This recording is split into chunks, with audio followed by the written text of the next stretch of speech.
लड़ लेता है वही तो जानता है कि लड़ाई का दर्द क्या होता है। ये दर्द हमारा ये है कि हमारे बच्चों को लड़ना नहीं चाहिए।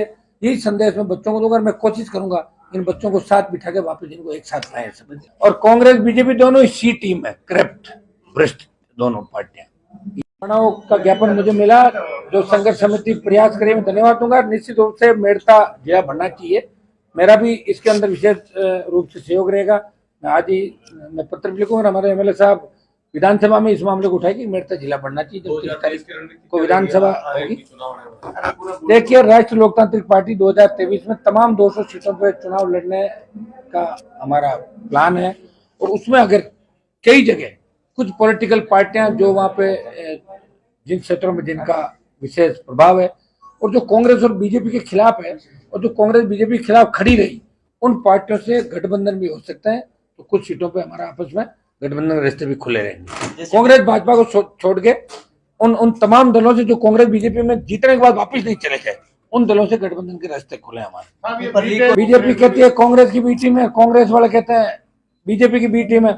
और कांग्रेस बीजेपी दोनों ही सी टीम है, करप्ट भ्रष्ट दोनों पार्टियां। ये आरएलपी कह रही है। पेपर लीक को लेकर, जैसे पेपर लीक को लेकर आरएलपी ने बड़ा प्रदर्शन वहां मुख्यालय पे भी किया, सिविल लाइन फाटक पे। पहले ही दिन हमारे प्रदर्शन आरपीएससी पे, तमाम जिला मुख्यालयों पे।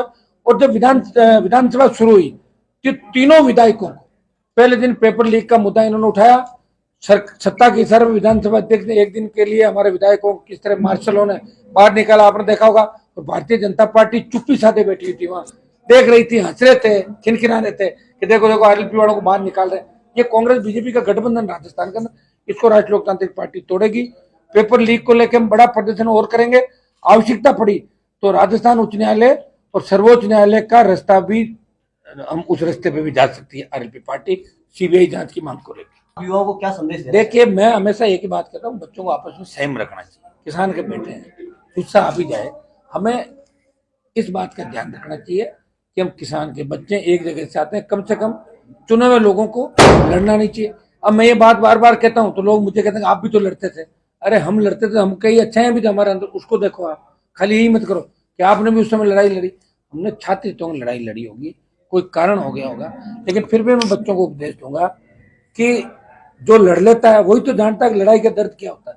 ये दर्द हमारा ये है कि हमारे बच्चों को लड़ना नहीं चाहिए। यही संदेश मैं बच्चों को दूंगा। मैं कोशिश करूंगा इन बच्चों को साथ बिठा के वापस इनको एक साथ लाए समझ। ये प्रयास रहेगा। बद्री माफिया के खिलाफ हमने बालोतरा के अंदर बड़ा आंदोलन किया, रेलवे ट्रैक भी जाम किया, जोधपुर को घेरा। दिक्कत क्या है कि यहाँ लड़ना कोई नहीं चाहता, लेकिन कोई लड़ रहा है तो उसके खिलाफ कांग्रेस बीजेपी एक हो जाती है। क्या अगर बजरी की दरें कम कर दी तो हनुमान बेनीवाल को क्रेडिट चला जाएगा, क्रेडिट चला जाएगा तो आरएलपी बढ़ जाएगी। खुद लड़ नहीं रहे, बजरी माफिया सांठ गांठ। कांग्रेस बीजेपी के दर्जनों नेता बता दूं 7 स्टार होटलों में किस तरह बजरी माफिया के साथ रुकता है। वो अपना दोनों पार्टियों में टिकट जेब में लेके घूम रहा है। एक ही बजरी माफिया जो अगर डरता है आरएलपी से, डरता है आरएलपी वाला आ जाए तो दिक्कत होगी।